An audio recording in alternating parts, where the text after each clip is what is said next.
Shaina, I'm thinking we should open up a restaurant or a bar. All this money that people ain't gonna be giving to the fish market, they're gonna do it. What is the fish market near Clinton? It's like it is a white-owned seafood restaurant. They are packed for happy hour Monday through Friday. Say what? It has live music. Old Branch Avenue. They have live music. They also have a liquor store connected to it also. And I'll tell you why I stopped going. I went there once when I first moved to Clinton, and I saw a rat, and I said, never again. It smells, it's filthy. It's filthy. But people go, Riley, and I'm not talking about low-income folks. I'm talking about black folks with money. They go. It's the thing to do. But you know what it is? You know what it is? It's a watering hole. It's not for the food. It's a watering hole. What do you mean? But you know what? PG is, or it at one time it was the highest black community, and it may not be number one anymore. It still is. Still in the top five. Our is. money really needs to matter, and we need some better places because Larry Hogan and the Republican and running Maryland and all that. We need to take care of ourselves and our people and have better establishments at all costs. Well, I'm gonna say no, because the thing is that we've got some really we've got some really good black-owned establishments in the county. The problem is we don't support them. We'll make every excuse and every reason to go into the city and say, Sobe is bomb. Oh, that is the bomb. That is the bomb. It is bomb. Ooh, he put a lot of money into that place, but people will say, oh, it costs too much to go there. The food is good. They'll say, oh, it's too expensive, but you'll go to D.C. and pay that price, but you don't want to pay it to him. Yeah, and the other thing, the drinks are too expensive. I mean, we make excuses to not support our own. Yep, and the other thing I was going to say, I'll give you that. Prince George's County is still the highest concentration of affluent African Americans. And the state of Maryland has the largest black representative in the state in the state Congress of any state in the country. I have never been able to understand, even with the county, up until he got fired a couple of weeks ago or resigned. I'm trying to figure out, how does a predominantly black county have a white chief of police? Where is that legitimate? Absolutely. Well, who were and that'll speak to the people that he hired. Well, it originally wasn't, because we had Chief High over there for a long time, and it's then only been the last department always had a black. But we also have But we also have to recognize that Maryland also got redistricted as part of the redistricting that Eric Holder was doing. That was pro-Democrat for the way they were cutting the state. So now we got to watch how Larry Hogan, who's now running for president in 2024, and how he's going to roll. And see how he's going to redistrict based on the Shana, I'm in Seattle right now, but when I get back next week, I'm gonna hit you up about this idea. We're gonna open up a bar or something. Let's do it. There's a place called Brass Tap that just opened up at National Harbor. Yeah. That's black owned as well. A lot of people don't know that's black owned. It is black owned.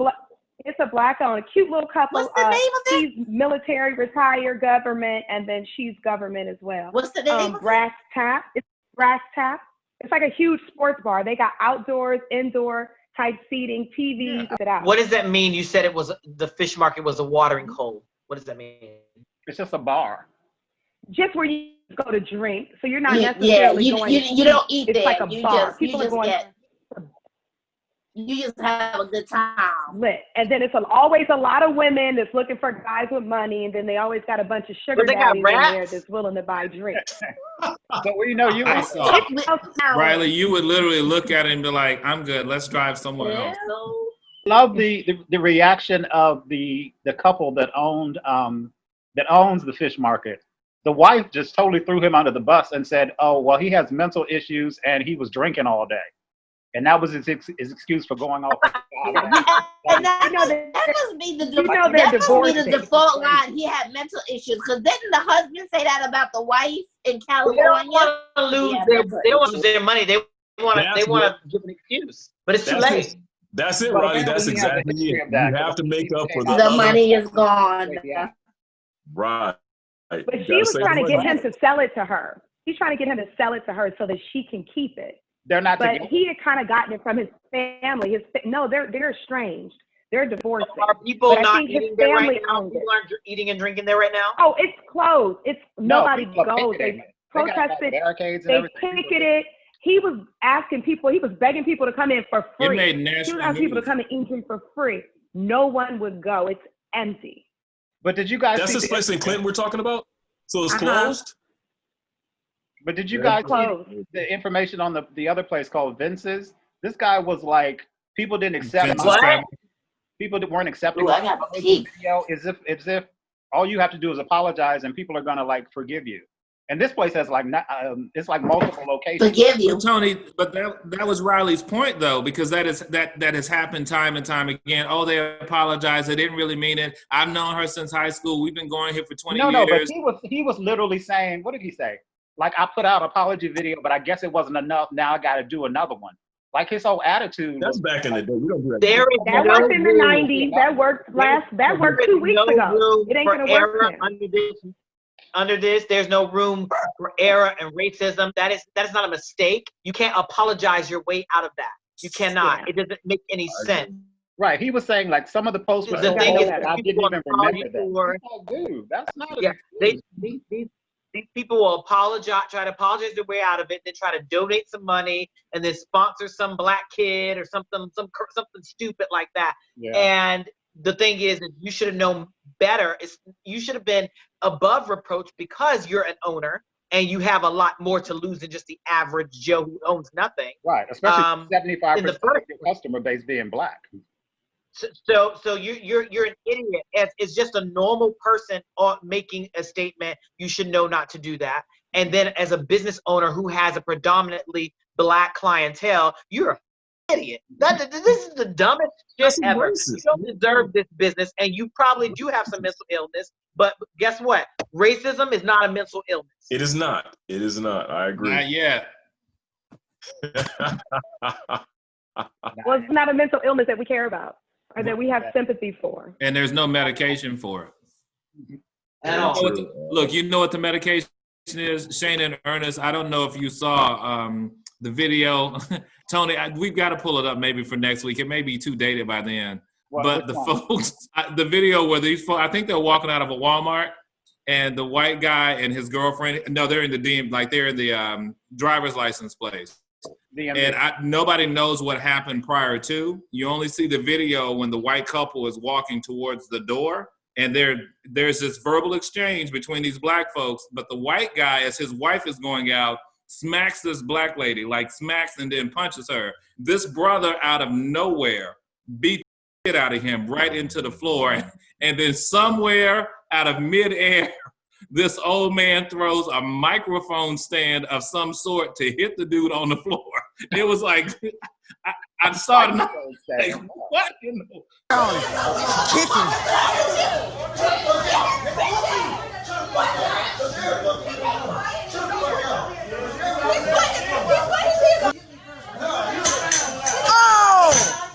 Oh my God! But everybody, old boy was like, no, you are not hitting a sister. I don't even care what happened. I don't care what happened. It's Yeah, like- yeah. He didn't mean it. He released That's what's later. He released 50 years of angst and frustration when he beat his ass. I'm talking about he beat him into the floor. Like, no, not today. I'm going to hold you till the police come. You're going to jail for assaulting her. And I have stood up and we beat your ass. That's a wrap. Speaking of that, did you see Halle Berry? If it comes down, Did you see that case with Halle Berry, Riley? Where I guess the trans. She stepped away from the role. Yeah. Halle Berry. Yeah, she stepped away from a role to play a transgender, and so that should have probably been a topic that we talked about. Shaina, Did you this hear is what about I want that? you to do. I want you to, all of you, if you can, watch Disclosure on Netflix. Yes. It's a documentary. Yes. It's a documentary about transgender people and how we were represented in I saw media. I can't even tell you how many times I've been in public space, particularly early in my transition, when I would walk into a subway car and people would just burst into laughter. And I think people are been trained to have that reaction.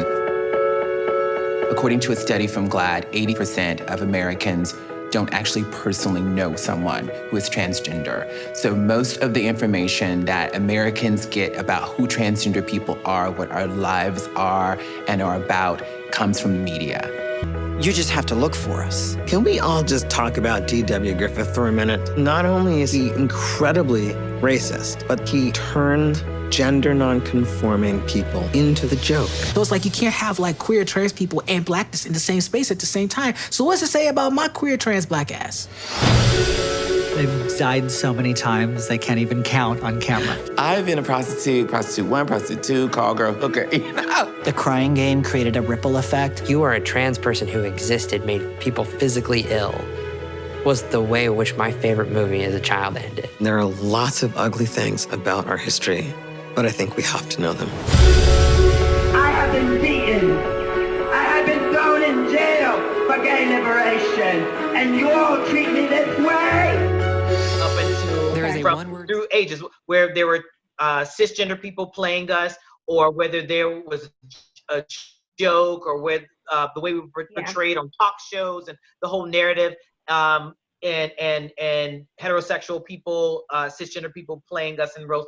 It's a whole thing. There's some things that I didn't even know about. The way things were depicted and picked at.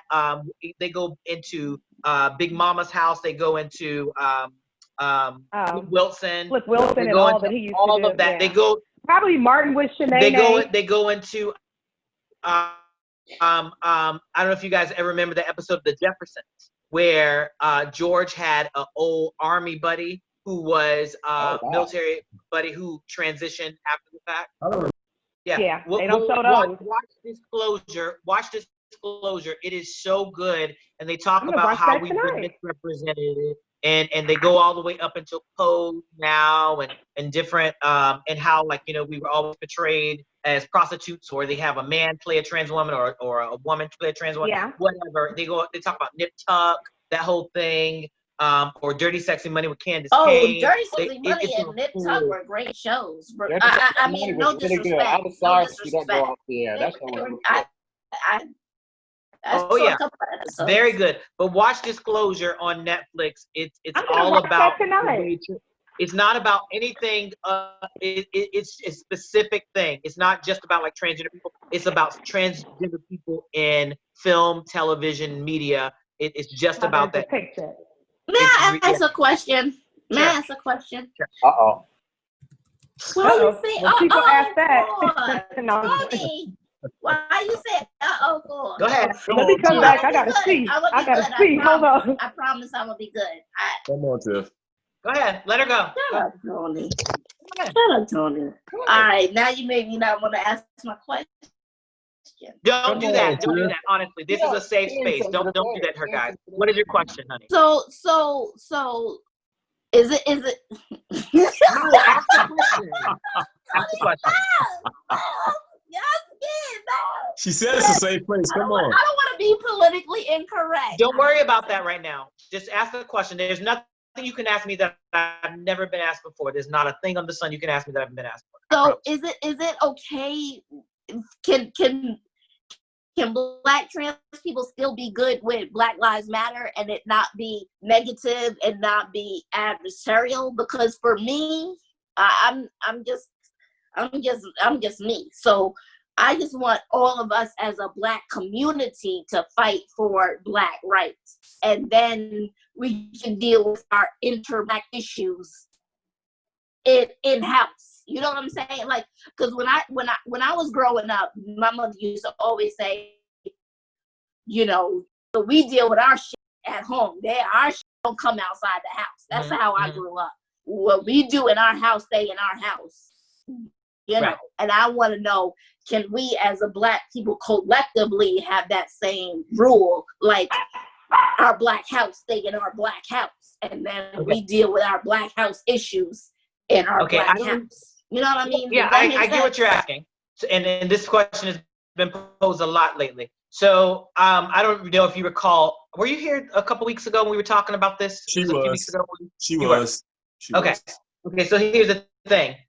I'm not just Black first. I'm not just trans first. I'm a Black woman and a trans woman at the same time. They exist together. They're not mutually exclusive. They're together.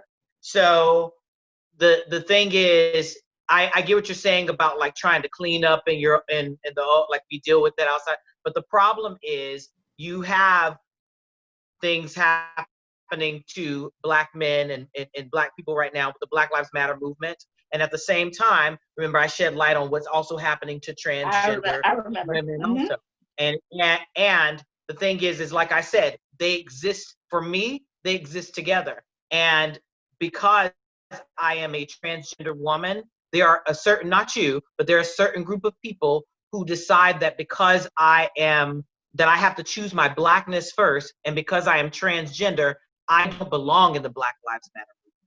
Because there are people that feel like, if you are that Black Lives Matter, but only if they are what you think Black lives should be, meaning not transgender, not gay. The LGBTQ community has been excluded from that so many times, but it's hard to ignore right now because we're being killed. Trans women are being killed at the hands of Black men, disproportionately to any other people right now. So it is not something that we can deal with. Let us clean this up. It all has to be together because it exists. It's not just about like you're just Black. You're Black first, and then you about being a woman. You're a Black woman at the exact same time that you're a woman. And that's spot on, Tiffany. The other thing I would say to that is, historically, because the Black church has had so much influence wrongly asserted over leadership in the Black community, that people have intentionally discarded. Not, hey, let's clean it up later. They've intentionally, I'm not even going to acknowledge that exists, whether it's a trans issue or gay issue. No. So the reality is you can't say, let me separate this piece out and this other piece. Those things have to happen at the same time, because I fundamentally support the notion that I still believe the quote, unless all of us are free, none of us are free. So saying that I can only take this piece of it without the rest of it, that's like asking me, well, which part of your body do you want to do without? I want all of my damn body because that's what God gave me. Now, it's our job to figure out how do we put policies in place that support the totality. Not an issue of whether you agree with me or agree with my background, but the fact is I am who I am, and I deserve to be acknowledged in my fullness, not just the portion of it that you happen to like today. Yeah. And the Black church has always been problematic. But hold on, I use the Black church as an example because there are a lot of unchurched Black folks who also share that perspective, where they believe that they are more Black or more right in their Blackness than these other issues, and that to me does not hold true. It doesn't. But see, here's the thing for me. I can't just put aside my transness for my Blackness right now, because there are people that feel like because of my transness, my Blackness doesn't matter, and also my sisters are dropping like flies. I get it. You get what I'm saying? No, they're dropping like flies. I understand. So I understand. No, I get it. Your question was a valid question, because it's something that needs to be talked about, simply because I don't have the luxury of time to deal with and march just for the Blackness right now when my sisters are dropping like flies, because this could be me tomorrow. Yeah, no, I get it. I do. I understand. And for me, as a Black woman, we're not exactly, especially me as a dark-skinned Black woman, we're not exactly loved in the community as a whole. And to your point, I'm walking around with a triple negative. I'm a Black transgender woman. So I get it from all. So think about what you go through as a Black and woman. Especially as a dark-skinned Black woman, it's a completely different world. So, absolutely. Yeah. I don't disagree with that. I still, even now, I still have dreams and visions about what happened to George Floyd, because I could see that being I have an older brother who's 7 years older than me, and I could see that being him. And I'm, that's just sick and insane.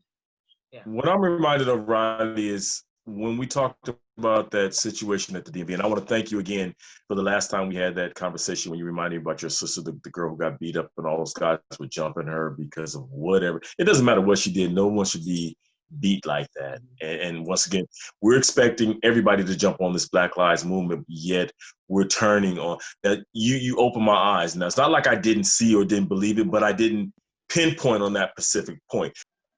For us, your respect for us your respect for me should not be limited to your attraction to me.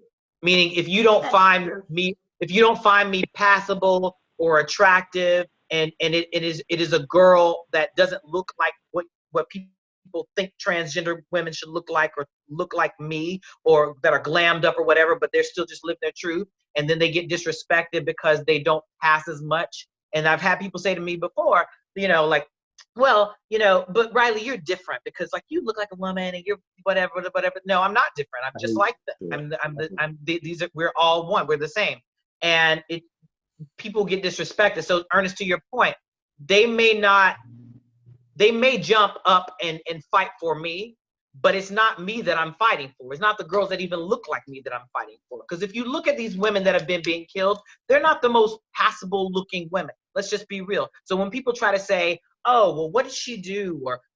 Or did he know, and all this stuff, that's absolute bullshit, because they think that all we do is exist to trick men and don't tell them that we're transgender, whatever. They don't kill us because they hate us. They kill us because of what it means to love us. They kill us because of how it makes them feel that they love us. But it doesn't you understand matter. What I'm saying? It doesn't matter what they try to kill you for or assault you for. It is the fact that we're talking Black lives. And when you said that it doesn't matter, a Black life is a Black life, no matter whether it's raggedy or beautiful or in between, a Black life is a Black life. Absolutely. And it shouldn't matter. That's what you educated and showed me. It doesn't matter whether you are half looking, whatever. You could be a bum. You could be somebody that's a transient on the street. It is still a Black life. It does not matter. So I do understand it is hard for you and challenging for you to try to fight for a cause that doesn't fight for you. Absolutely. I get it, and I appreciate you. Absolutely. And that's the other thing. That's the other thing to what you were asking, Tiffany. I'm expected to protest and march and be pro-Black and for the Black men that are being slain and do all of that.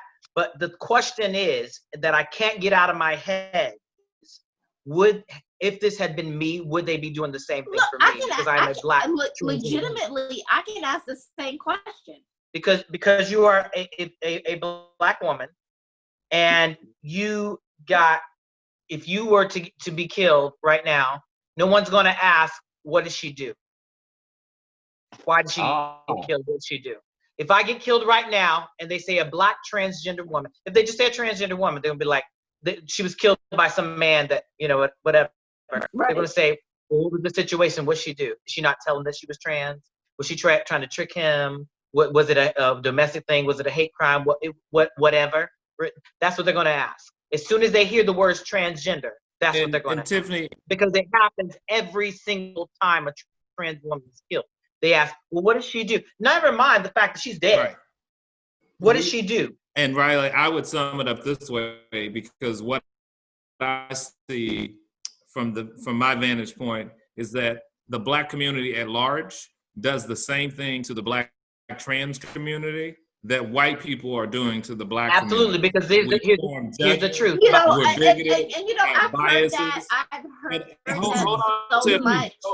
Hold on. I'm not going to say that is universally true, but I will tell you that I've seen and experienced and been in conversations where I've seen it happen more often than not. I'm telling you, the data would support it. And Riley's question of would they show up for me versus would they show up for another Black woman, it holds true because it's happened before. And they don't. And see, this is the thing. When these girls are being killed, what you don't know, Tiffany, is these women, these 18 women that have been killed this year, they've been killed by black men.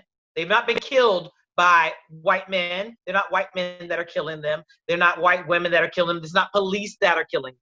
These are black men that have been killing them. And so, like I said, I'm expected to march for black men. I'm expected to be pro-black. I'm expected to fight for black men. Black men don't fight for me. And black men don't really fight for me either. But Tiffany, I'm gonna send you something. I don't know if you guys have ever heard of Funky Duneva. Oh yes. Funky Duneva is a blogger. Normally does like comedy stuff, whatever. He put out a video last week that's called Black Straight Men, You Are the Problem. And you got to watch this video in its entirety. It talks about black men, the way they treat each other. It talks about black men, the way they treat women, black women and their baby mothers, their wives, all of this. They talk about the way they treat trans and gay people. He breaks it down and all of it. It is, the title says Black Men, You Are the Problem, meaning like it's a play on, you gotta get into it. But it's a conversation. He's basically saying there's a conversation that black men need to have, black heterosexual men need to have amongst themselves. He even goes into the barbershop conversations and how as a young black gay male, how going to the barbershop as a little boy was one of the most terrifying things that you had to do as a little boy. And it was for me too, because when you walk into, and he talks about how when you go to a barbershop as a little boy, you see yourself as a black man in every single increment of time. You see yourself as a young boy. You see yourself as an old man. You see yourself as a married man. You see all these all the conversations that are had in barbershops about, you see the way, what happens when a gay guy walks in there, and then when he walks out, how they snicker or say something, the conversations they have about transgender people. My mom is a master barber. That's how I know about these conversations, right?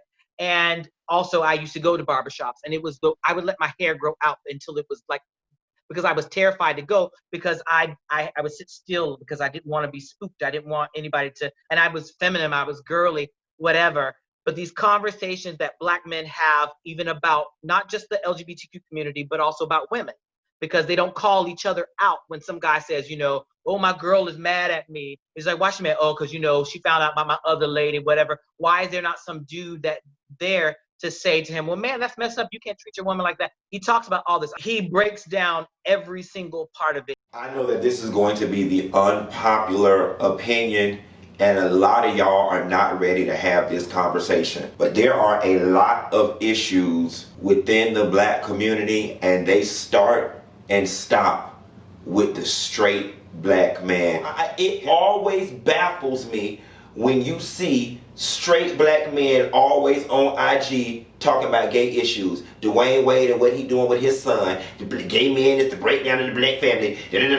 It always baffles me, because I always say, of all the 2,000 things you could have woke up this morning and talked about, that's the one that's at the forefront of your mind. I wonder why.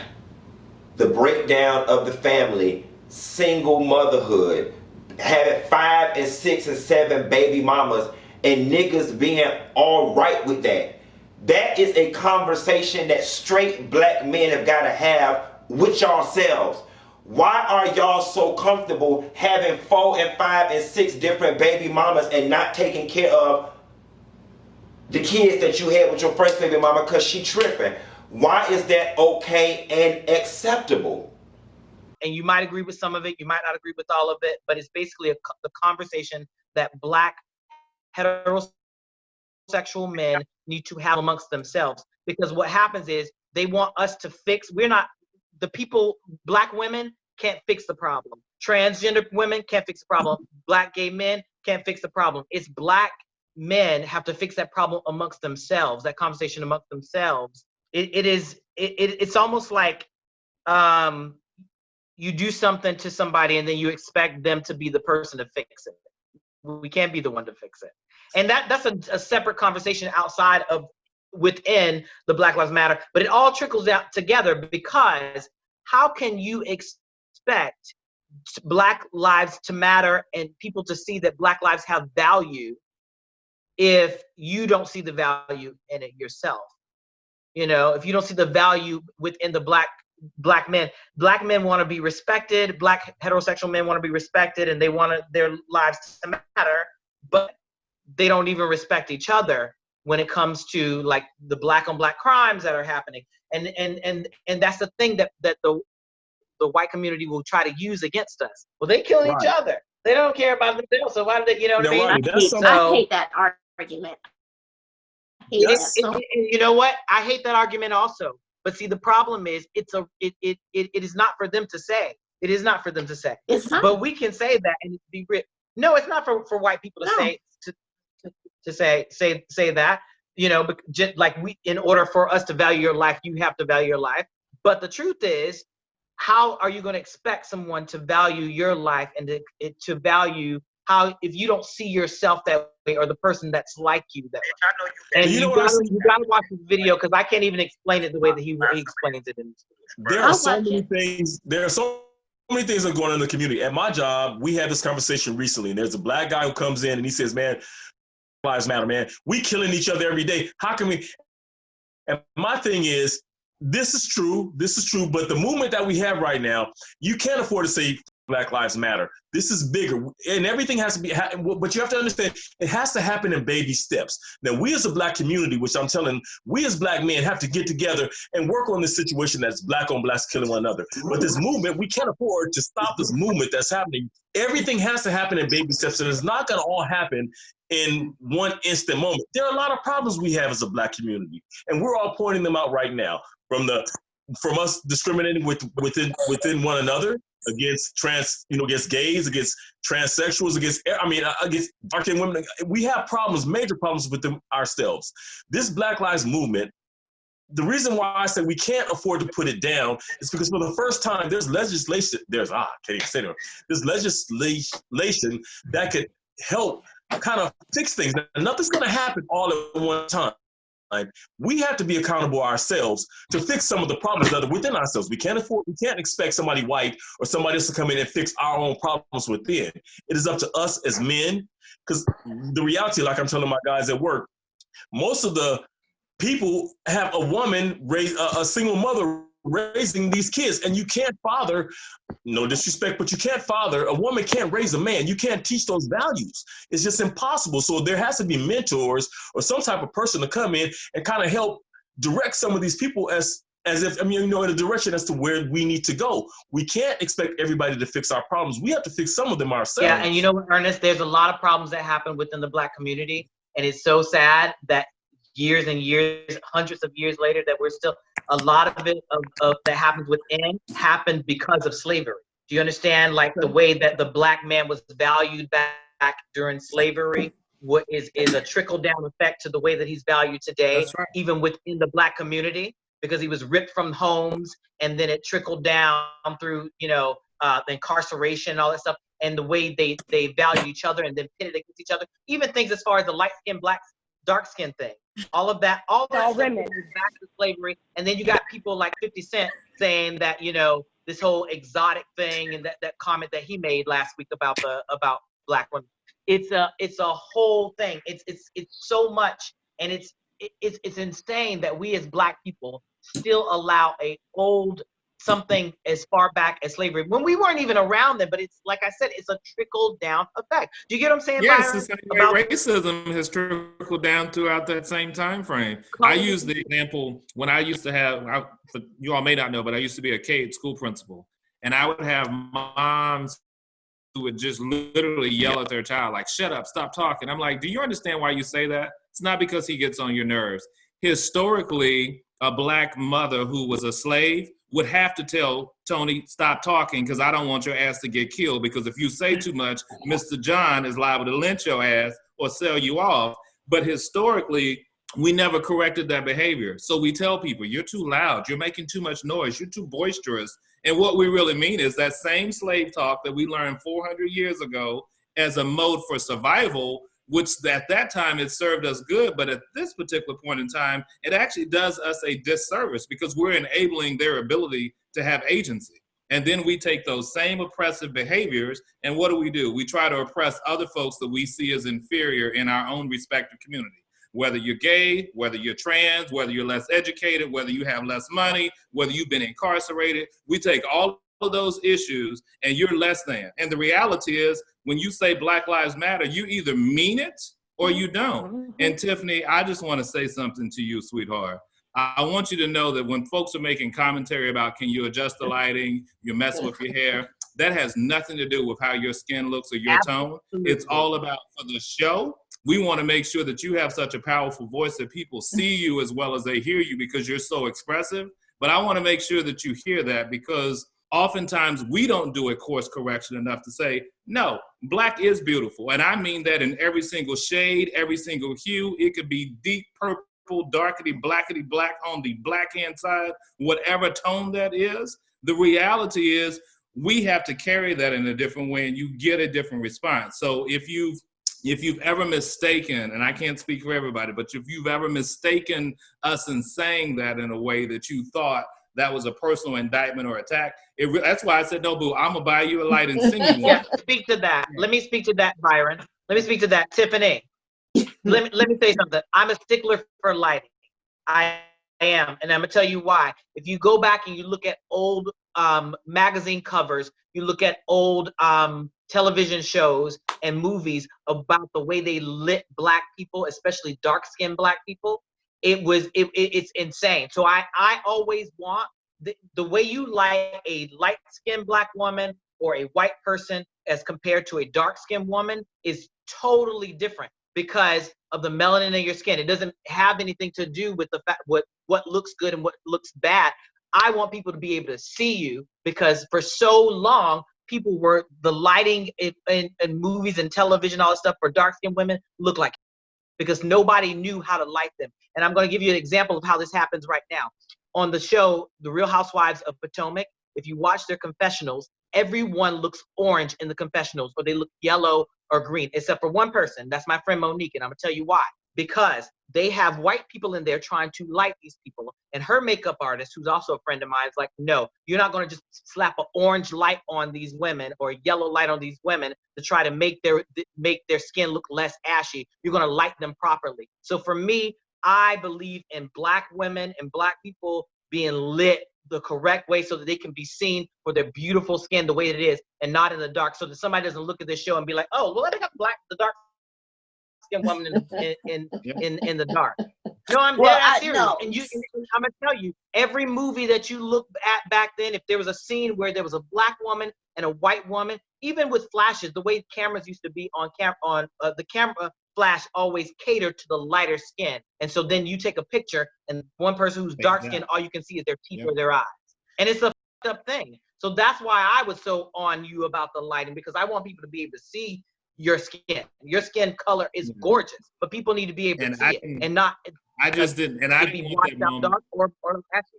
Yeah, and I just didn't want the moment to pass, because I know you said it, and you may not have meant it the way that you said it, but I wanted to acknowledge that, because again, there are too many times. What she said is, I'm not the most attractive woman, is what she said. Yeah. And that is a problem. That is a problem. I'm who told you that when you were growing up, that dark skin or whatever, but it is time for that change. And Tiffany, if you roll back the clips, I came to your defense. When these ladies said that, and I continue to speak for them, yeah, get off. When they said that it is from a place of love, we're a family here. We joke, we have fun. So when they're saying that, you and I said you're dealing with two divas. They're divas. They're divas right now by nature. They can't help it. Riley can't help it. Shaina can't help it. You just so happen to come in and you have these ladies that are trying to tell you things, and I know it's from the heart, it's from love. I think you're a beautiful Black woman. Absolutely. I really do. And if anybody says anything, chocolate's always been my weakness. Look at my spouse, dark as hell. Chocolate's always been my weakness. So to hear a dark-skinned woman or Black woman say she's not beautiful, that pains me, because it's not true at all. It's not true at all. You're a beautiful woman. These ladies will tell you the same thing. Where they're saying it's all coming from love. Yeah, I just make fun of everybody. I make fun of everybody, so nobody is immune. And so you can't say because you dark, I don't make fun of you, and Riley can't say because she light, I don't make fun of her. I'm here to make fun of everybody in the best, funniest way. I'm here for the joke, so If it's there, I'm taking it every time. And my thing was always lighting. You're gonna be able to see me. I don't care. Like my makeup or my hair might be fucked up. My makeup never might be fucked up. But here's the thing. You're going to see me. The lighting is going to be good. I don't care where I am. I'm a stickler for lighting. You guys know this because you've seen me on the set when we're at DCTV. Remember that one time I was in the dark the whole time? I remember that. I was there that day. You was like, oh, y'all gonna get this light right. You're gonna see this face, and I'm not gonna look ashy on camera either. Absolutely. Because technology has come way too far for us to still have the 1970s where women looking ashy on TV or being lit weird or having to wear orange makeups to counteract ash to make sure that it doesn't go orange. Remember Fashion Fair makeup where it was way too orange and heavy because they're trying to counteract the orange, the ashiness by making you orange. No. I don't want any of y'all to perceive me as feeling like I don't appreciate my dark blackness. That's not what I'm trying to say. It's just, I have always, the predominant person who raised me was a male, so I have more male tendencies than female tendencies. I'm not really girly. That's I don't know that doesn't make you about makeup and lipstick and all that. I just don't really. I've never cared about that stuff. But see, here's the thing. The wonderful thing about women, especially Black women, is they come in so many facets and so many colors, shapes, sizes, and styles. Every woman doesn't have to be a super girly, feminine, whatever woman. That is a social construct. That is something that has been taught. That you have to be that way. It is not. And I say that about trans women too, because people will say to me like, well, Riley, you're different because I see you as a woman, but that girl, the thing is there's no template for how you should be as a woman, a trans woman, whatever. You be who you are. It doesn't make you less of a woman because you might not be into makeup and hair and all that girly stuff. Like that doesn't matter. That doesn't make you less of a woman. You're still a woman. Look, I think there's just a lot of people that just don't understand what it is to feel that from the outside, from the inside. And I think that's kind of like a major problem for people. Because they figure like, oh, this is just something, you just playing at this, or you're doing this because you want to get attention or something like that. And when it's not, like you say, the people that are passable, you're like, well, why are you doing it? Because I remember that right, when they're really just living in their truth. See, here's the thing though, here's the biggest point that I try to get across nowadays is because just because someone doesn't look like me, who's transgender, people think that they should have less respect for her as a woman because she doesn't look like what they think a trans woman should look like. And there's no template for how, there's no thing like, oh, first you get your boobs done and then you got to get you don't know what it is that woman had to go through to walk down the street and live her truth. And she may not be able to afford all kinds of surgeries, or she can't help the fact that she's 6'4", but she's not walking any less in her truth than I am, And so that's why I say this now, that your respect for me should not be limited to your attraction to me. You shouldn't, just because I may, and that goes universal for anybody, you know what I mean? You shouldn't respect any person just because they look, and we know that pretty privilege is a real thing. Pretty privilege is a real thing, that it is absolutely something that people get, in all aspects. People who look better get better seats and better tables and better free food and free whatever, all kinds of stuff. But the thing is you should not have less respect for somebody just because you don't find them to be what you deem as attractive. You should be respecting them just because they are a person. It's interesting you say that, Riley, because I use the example not in terms of physical appearance, but you know how people always say articulate Black folks, oh, you sure talk well to be Black. Or you talk so good. So does that make this person less knowledgeable? Does it make it less of a person because they don't use language the same way that you do? And people do that. Even in our culture, we do that. We're so dismissive. Oh, child, he's speaking Ebonics. I ain't got to listen to him. But talk to so many people who are on the street that have a better command of certain issues than folks who have a PhD or a master's degree. And it's like, absolutely, my education does not define my Blackness. It still doesn't. Now, I'm a proponent of education all day, every day. That is my signature platform, because I see it as a gateway to go from one station in life to the next. But it doesn't mean I get the luxury of demeaning anyone else because they're less than. That's why I said culturally, We do all of these things to ourselves, separate and apart from what the larger society does. And so, Riley, when you mentioned the issue that you are a Black woman who's a trans woman and you're a woman, and the triple compound of that effect, I can't imagine every single day looking at the news, literally wondering when I walk outside, what types of things I'll face. I'm prepared to, well, Byron, you're a Black male, I could think that you're threatening, but I can't even fathom the rest and the other side of that conversation that goes along with that, because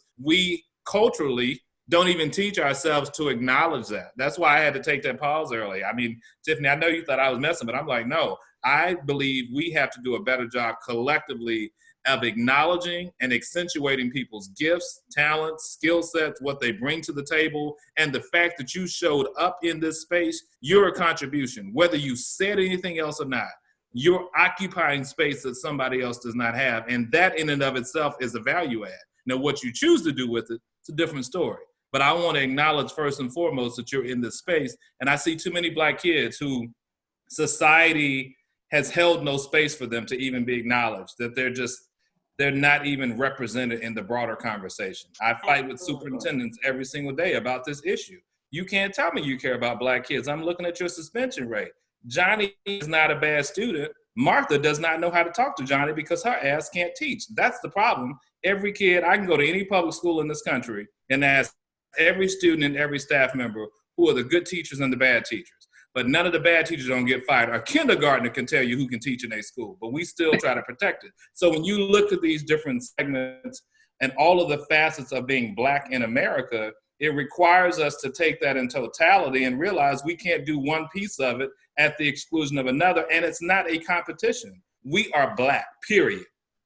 Literally, period. That's right. That's right. But here's the thing. Don't you guys, I mean, there's so much going on in the world right now, but don't you also feel like blessed to be living in a time to see all of this happening? Amen. For instance,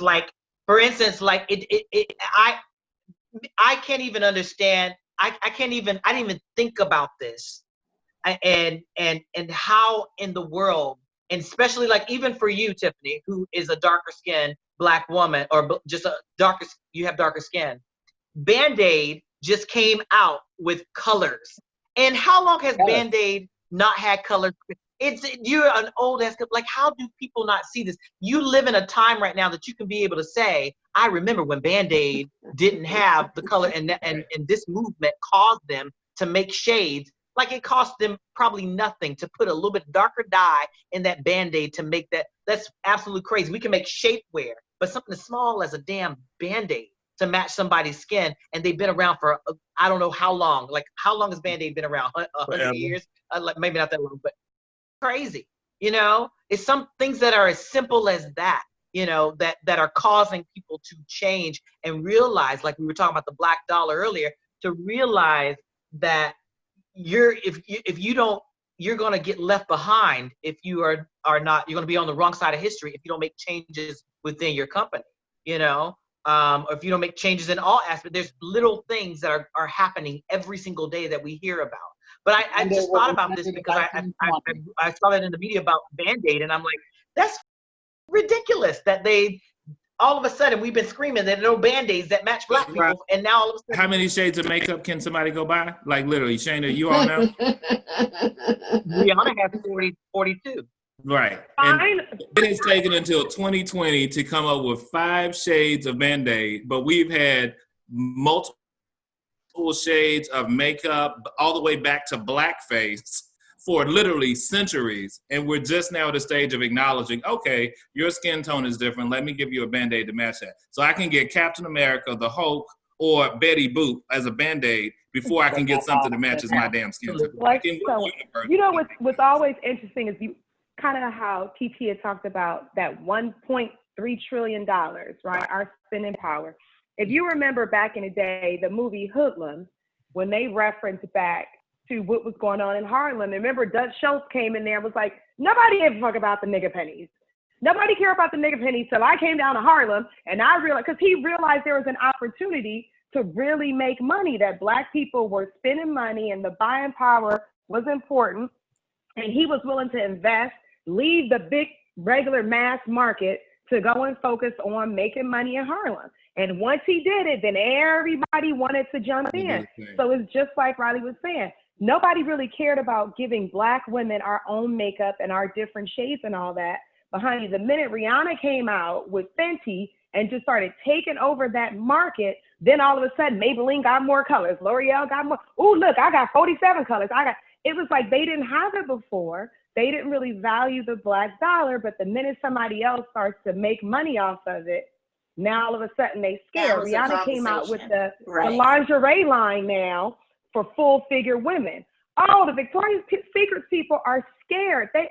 They're like, oh, she's taking away money from us. No, you weren't thinking about that dollar. That money was always there.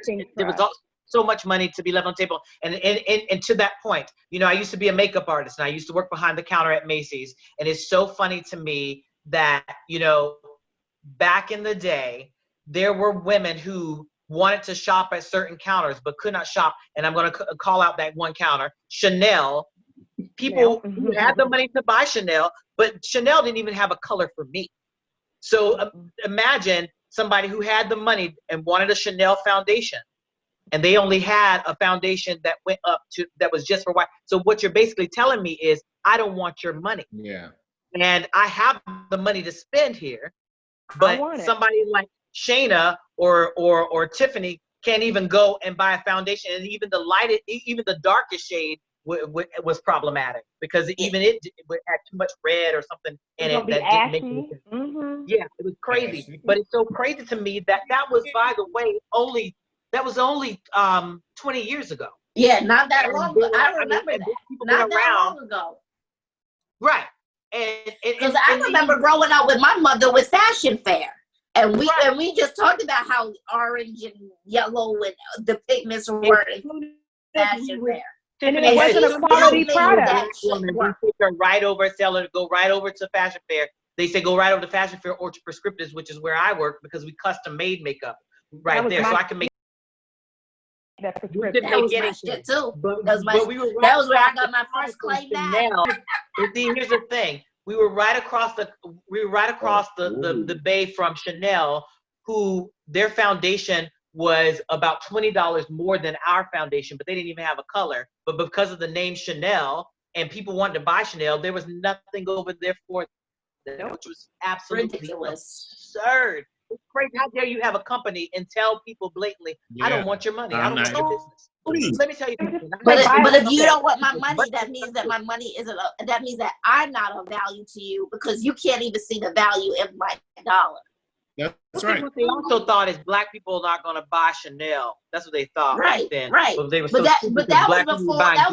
Black people started buying Fendi and Gucci and Dolce and all that.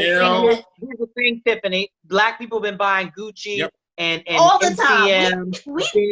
That stuff back in the 70s. Our culture has propped up these businesses forever. And Band-Aid, I didn't see the color of Band-Aid that fits my skin. Ernest, you're gonna be between the middle and the right. Huh?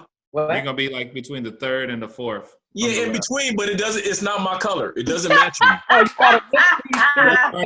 Do you still want to get the one on the far left? I like between the one in the middle and the one on the right. Right. No, don't get this. Tony put it up, I put my hand up to the screen. I put my hand up trying to figure out, okay, which one of these can I get? I put my skin up and it doesn't match any of those. But you don't know what it looks like in person, though. You got to see it in person. That's true. And your screen could be giving you a different visual illusion. Yeah. But let me tell you something. Ernest. Putting that darkest shade on is going to look a hell of a lot better than putting that lightest shade on. Yeah. You're right. You're absolutely right. But I'm just so used to the same color. I never really thought about it. It's a brilliant idea. I never thought clear, but then the middle part still was stupid. So I did appreciate the clear. But you're right, the middle part does change everything because it's still white. It was just dumb. Because they did not want to do anything to acknowledge the color or skin tone. So again, in that moment, let me just erase the skin tone out of the conversation instead of trying to actually create something that fits the need. When they've been making a white skin tone for forever. Right. You know what the funny thing is? The funny thing is, do you guys know I don't wear Band-Aids even if I get a cut? If I get a cut, I can't wear Band-Aids because I can't wear them on stage. So I super glue which is what super glue was made for in the first place. I super glued the cut and squeezed it there. What? Absolutely. Oh, something called liquid Band-Aid that does the same thing. What'd you say? Liquid Band-Aid does the same thing as the super glue. It does, but did you guys know that super glue was originally made for, they do it with boxers now too. You ever see a boxer get the cut? They glue it and they squeeze it back together like that. Super glue was originally made for cuts. Wow.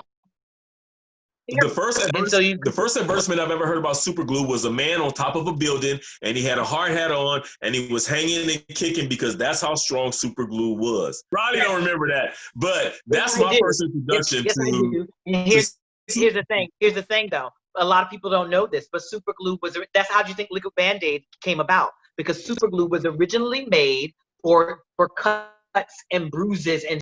Before y'all even knew what super glue and crazy glue was, that's what it was made for. It was surgical glue. It was a surgical grade glue that you can still use now because I use it now. If I get a cut, I don't have the luxury of just being able to put a Band-Aid on and go on stage. I get a cut, I put the glue on there. That's what it was originally made for. And if a boxer gets a cut right now on the forehead, you've seen them do it. Have you seen them do it, Byron? Where they get the cut, they glue it, and they squeeze their head together real quick like that. Their manager does it. And they used to do it.